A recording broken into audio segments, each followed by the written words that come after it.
Hi, welcome to episode 2 of Local Boring Things. I'm Ellen Fortino. And I'm Chloe Riley. And today we're going to talk about a thrilling public policy issue, tax increment financing, or TIF. Oh, no. Before we get to why we're talking about TIF today, it's important to learn what TIFs are. Hey, Ellen, what are TIFs? So, as part of Chicago's TIF program, the city sets up special taxing districts. For those living within one of these special taxing districts, a portion of their property tax dollars gets diverted from local units of government, like the Chicago Public Schools.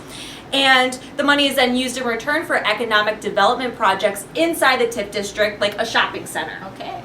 All right, this sounds good. What could possibly be controversial about this? So they're used in areas that aren't truly blighted. The original program was supposed to spur economic development in blighted areas. Okay. There are transparency issues.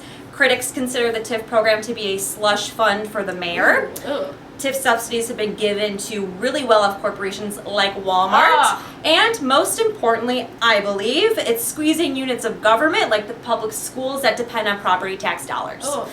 So why are we talking about TIFs today? Chloe? Hey, here's why we're talking about TIFs, because I think, there's 148 of these things, these districts here in the city, and last week, Mayor Rahm Emanuel announced, hey, we're gonna put the kibosh on 7 of these things in the downtown area. So 7 of these downtown districts are on their way out, right?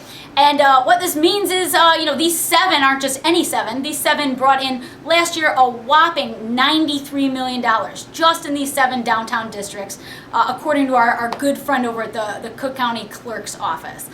Okay, so this is a lot of money, right? And so this is a lot of money that Rahm Emanuel is agreeing to relinquish control of. He's obviously given up a lot of power with this too, so that's something to think about. However, we still don't even know, it's a lot of money being taken out of the TIF program, and we don't even know what kind of effect this is going to have on the TIF program moving forward. Another thing, we're going to save a little bit of money in this. According to the Sun-Times last week, about $250 million over the next 5 years. With a bunch of that going to CPS, which sounds like a good chunk of money, but in reality isn't, because CPS is facing a $1 billion deficit. So just a drop in the bucket there, really. So for those living in one of these downtown TIF districts, once they are terminated, people paying property tax dollars will have all of their tax dollars go to the local units of government that depend on them, like the Chicago Public Schools. Hey, and if you're a developer looking to build downtown, you are SOL, and you're going to have to go back to doing things the good old red-blooded American way on your own. So if you guys could not get enough of TIFs, all 2 viewers that we have. And I bet you couldn't. I bet you just are craving more. If you want to learn more, we have a bunch of TIF-related links in our newsletter, so check it out, and we'll see you next week. I'm Ellen Fortino. I'm Chloe Riley, and TIF you later.